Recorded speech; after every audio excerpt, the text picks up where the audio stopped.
जय जगन्नाथ समस्त को नमस्कार। आपण मैंने समस्ते जानी सारी अजिम प्रेमजी स्कॉलरशिप आवेदन आरंभ हो सारी ऑनलाइन एप्लिकेशन स्टार्ट हो सारी सेप्टेम्बर 10 तारिख ठारू यार लास्ट डेट रही सेप्टेम्बर 30। आपण को सेप्टेम्बर 30 भितर आवेदन करने को पड़ो अजिम प्रेमजी स्कॉलरशिप क्यों मैंने आवेदन करेंगे जानी रखु जो मैंने अर्थात प्रथम कथा झील मैंने ही यही स्कॉलरशिप आवेदन करेंगे।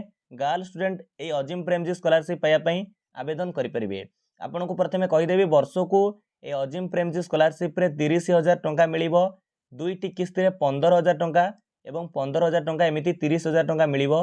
केउ माने आवेदन करि परिबे जानि रखंतु जेउ माने 2025-26 सेशन पे एडमिशन करिसंती अर्थात जेउ मानकर वर्तमान +3 फर्स्ट ईयर किंबा पीजी फर्स्ट ईयर किंबा डिप्लोमा फर्स्ट ईयर होइतिबो सेही झियो माने ही आवेदन करि परिबे। कारण जेहेतु ओडिशा स्टेट रे प्रथम थर पे लागू होईची रेनुअल तो आमे करि परिबा नै। एई वर्ष ठार जो माने आवेदन करिबा आगामी वर्ष पई से माने रेनुअल करि परिबे अर्थात आपण वर्ष को वर्ष स्कॉलरशिप रेनुअल करिवे प्रत्येक वर्ष 30,000 टंका पाइबे। तेणु जो माने +3 first year PG first year diploma first year जो माने कोर्स करूछंती पढुछंती निहाती भाबरे आवेदन करंतु। आ आपणको पई खुशीर खबर होउची मन रखंतु एलिजिबिलिटी क्राइटेरिया जेमिति आपण पूर्वरु जानुथिले जदि आपण गवर्नमेंट इंस्टीट्यूशन रे पढुथिबे तो आपण केवल एथिबे आवेदन करि परिबे। किंतु मन रखंतु जदि आपण 10म +2 गवर्नमेंट इंस्टीट्यूशन पास करिसंती अर्थात आपणकर 10म बोर्ड आपण सरकारी स्कूल रे पढुतले एवं +2 हायर सेकेंडरी एजुकेशन आपणकर जो हायर सेकेंडरी स्कूल आपणकर मध्य गवर्नमेंट थिला तापर आपण वर्तमान +3 फर्स्ट ईयर करूछंती कोनोसी गवर्नमेंट रे इंस्टीट्यूशन करूछंती गवर्नमेंट कॉलेज रे किंबा प्राइवेट कॉलेज रे करूछंती चलिबो। सेमिति पीजी डिप्लोमा आपणकर प्राइवेट हो गवर्नमेंट हो आपण आवेदन करि परिबे। ये होची आपणको पई खुशीर कथा निहाती भाबरे। एटा देखंतु स्टेप बाय स्टेप प्रोसेस एटी रहिछि। ए जो लॉगिन रजिस्टर कला पर अजिम प्रेमजी स्कॉलरशिप पई आपण ए जो वेबसाइट को आसी रजिस्ट्रेशन कला पर एटारे लॉगिन करिवे। लॉगिन कला पर देखंतु ए भली आपन को होम पेज शो करूथिबो। पूरा प्रोसेस तो आपन को जणोनी किंतु एटारे जणै दउची आपन को कोन कोन आवश्यक पड़िबो। प्रथमे देखंतु फर्स्ट स्टेप रहिछि पासपोर्ट फोटो एंड सिग्नेचर। एटारे आपन को कोन करिवा को पड़िबो देखंतु एटारे कैंडिडेट कर बा जो झियो आवेदन करिवे तांकर पासपोर्ट साइज फोटो को एठी अपलोड करिवा को पड़िबो। या सहित एक साधा कागज रे साधा पेपर एक तांकर सिग्नेचर मध्य अपलोड करिवा को पड़िबो। एटा देखंतु एटी अपलोड फाइल ऊपर क्लिक करिवे तांकर पासपोर्ट साइज अपलोड करिवे जेउठी तांकर जो जेपीजी पीएनजी जेपीजी फाइल होइतिबो फोटोटी 30 केबी रु अधिक एवं मैक्सिमम 500 केबी रु कम होइतिबो। से भली भाबरे सिग्नेचर को मध्य आपण अपलोड करिवे 30 केबी रु अधिक 500 केबी रु कम होइतिबो जेपीजी पीएनजी एवं जेपीईजी फॉर्मेट रे चलिबो। तापर देखंतु आपण को आधार कार्ड टी अपलोड करिवा को पड़िबो। एटी आधार कार्ड पेज को आसीबे। एटा देखंतु जो सेकेंड रही स्टेप आपन को आधार कार्ड अपलोड करने को पड़ो पूरा विजिबल हो देखा जाउथिबो। एटी अपलोड फाइल्स ऊपर क्लिक करेंगे 30 केबी अधिक 500 केबी रु कम पीडीएफ फॉर्मेट अपलोड करेंगे कि JPG PNG JPG format upload करेंगे। तापर एटी सेव एंड नेक्स्ट ऊपर क्लिक करेंगे। या पर आपनकर बैंक डिटेल्स मागुची बा बैंक डिटेल्स दरकार। देखंतु एभली भाबरे आपनकर जदि कहबे अकाउंट होल्डर्स नेम कैंडिडेट कर जो अकाउंट रहिला तांकर अकाउंट बैंक अकाउंट ना तांकर जो नेम टा होल्डर नेम लिखिबे तापर तांकर पेरेंट बा गाइडर नेम फादर्स नेम लिखिबे bank IFSC code bank name केउ बैंक रे अकाउंट अछि। तापर देखंतु एटारे वेरीफाइड करिवे branch name city name bank account number ताको आउथरे कन्फर्म करिवे।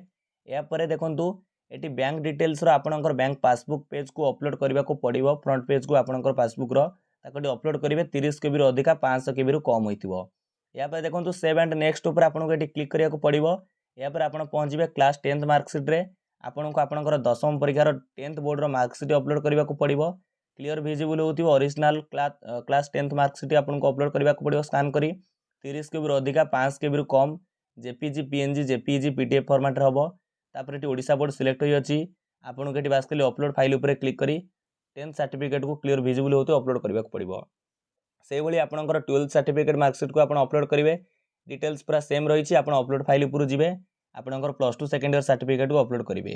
तापर एटी सेव एंड नेक्स्ट ऊपर क्लिक करिवे। या पर आपण पहुंच जिवे एडमिशन प्रूफ रे। आपण एडमिशन प्रूफ रे देखंतु कोन देबे ना आपनकर एटी एडमिशन रसीद जदि आपनक पाखरे अछि जो +3 फर्स्ट ईयर धरि नतो आपण एडमिशन करिसंती बडी माने सुनुथांतु आपण जदि +3 फर्स्ट ईयर एडमिशन करिसंती तो आपनकर एडमिशन रसीद को आपण अपलोड करी स्कैन करी अपलोड करि परिवे।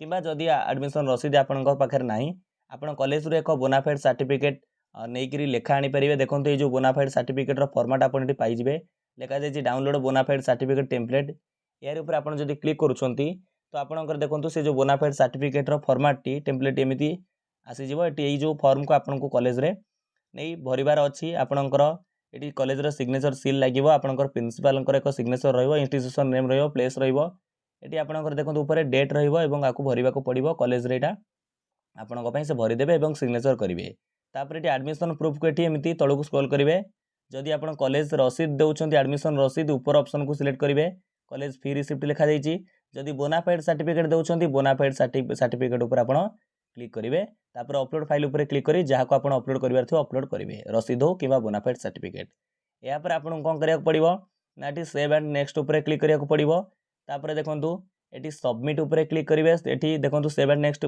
ऊपर क्लिक कला पर सबमिट पेज आसीबो एटी टर्म एंड कंडीशन अछि ए फांका कर टिक चिन्ह देबे एग्री करिवे चाहिले सब पढ़ी परिवे शर्तावली किछि आवश्यक नाही सीधा तळକୁ स्क्रॉल करिवे एग्री सबमिट ऊपर क्लिक करिवे आपणकर अप्लाई होई जिवो एक रसीद मध्ये आपनको एप्लिकेशन जो कले अप्लाई कले तार प्रूफ गोटे मिलिबो ए भली भाबरे तापर आपणकर कॉलेज इंस्टीट्यूशन होते ताकू डिपॉजिट करबा को पड़ी पारे निहाती भाबरे ये थिला पूरा आपनको जणैली information Azim Premji scholarship friends आवेदन हेउची आपण सेप्टेम्बर 30 तारिख लास्ट डेट रहिछि निहाती भाबरे जदी ए एलिजिबिलिटी क्राइटेरिया आपण मैच करूछन्ती निहाती भाबरे आवेदन करंतु 30,000 टंकार जो छात्रवृत्ति को आपण माने हाथ छड़ा करंतु नाही।